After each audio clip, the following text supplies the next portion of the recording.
না লাগেজ নেবো না, কারণ এই মানে তোমার ও বলছিল যে লাগেজ নিস না, কারণ ক্যারি করতে পারবো না। তাছাড়া ট্রেনে বসে এত প্রবলেম হয় না মা লাগেজ নিয়ে। হ্যাঁ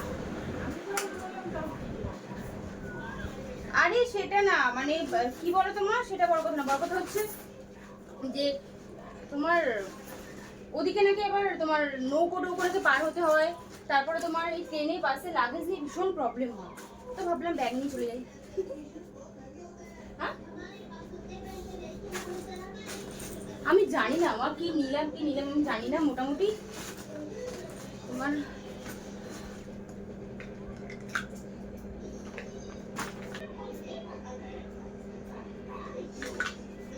এত লেট হয়ে গেল না। আমি জীবনে কোনোদিন কোথাও বেরোনোর সময় তাড়াতাড়ি আমার দ্বারা কিছু হয় না। আজকে আমি যাচ্ছি আমার একটা খুব ভালো লাগার জায়গা। এখন মানে ভালো লাগার জায়গা বলতে এই না যে আমি কোনোদিন, বাট বহুত ইচ্ছা ছিল জায়গাটা যাওয়ার। আলটিমেটলি যাওয়াটা হচ্ছে, এটা ভেবে শান্তি লাগছে আমার যে আলটিমেটলি যাওয়াটা হচ্ছে। কোনো রকম ভাবে ব্যাগটা গুছিয়েছি, আমি জানি না কি নিয়েছি কি নিয়ে। কি দেখো এইটা ফেলে যাচ্ছে, আর ভাবলাম এইটুকুর জন্য কি বলে তোমার লাগেজ নেবো, এইটুকুর জন্য দেখো এইটুকুই হয়ে গেছে ব্যাগটা। এইটুকুর জন্য কি লাগেজ নেবো তুমি বলো? বেকার বেকার অত বড় লাগেজ নিয়ে আমাকে ট্রেনে বাসে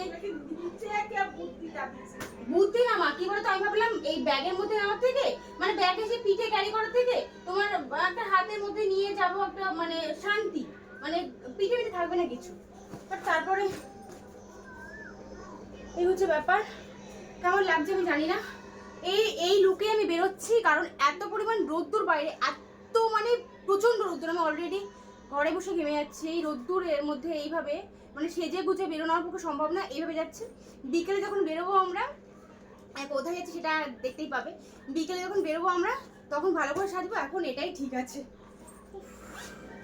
আচ্ছা সানগ্লাসটা কোথায় আছে, নাকি নিয়ে এসছি নাকি? মানে কোথাও বেরোনোর সময় সত্যি কথা, মানে আমার জীবনে আমার দ্বারা জীবনে মানে শান্তি মতন করে কোথাও বেরোনো হলো না। আর হ্যাঁ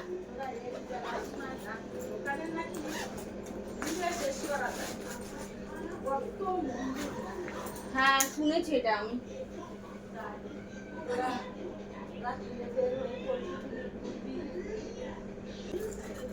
টাওয়ালটা ফেলে যাচ্ছে, আর কি কি ফেলে যাচ্ছে ভগবান জানে।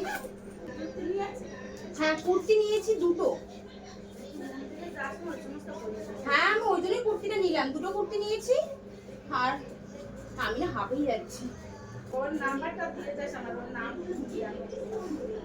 এই হচ্ছে আমার একটা প্রবলেম, যেখানেই যাবো বন্ধুর সাথে ওর নাম্বার আমাকে দিয়ে যায়। আরে আমি ওকে আমাকে নিয়ে পালিয়ে যাচ্ছে নাকি নাকি হারিয়ে ফেলছে আমাকে। হ্যাঁ ওকে মায়ের এই অবস্থা। হ্যাঁ যে কোথাও যাবো নাম্বারটা দিয়ে যাস, তার মাকে মেয়েকে নিয়ে পালিয়ে যাচ্ছে, বিক্রি করে দিচ্ছে, বেচে দিচ্ছে, বেচে খাবার খাবে। এই হচ্ছে প্রবলেম। লাগেজটা নিলে এরকম মানে মানে উদ্ভট দেখতে লাগতো না, হ্যাঁ অনেক স্মার্ট লাগতো। এই উদ্ভট মানে কোথায় লোকটা মানে যাচ্ছি কাজে যাচ্ছে এরকম মনে হচ্ছে, ঘুরতে যাচ্ছে বলে মনে হচ্ছে। যাই হোক আমি রেডি, চলো টাটা।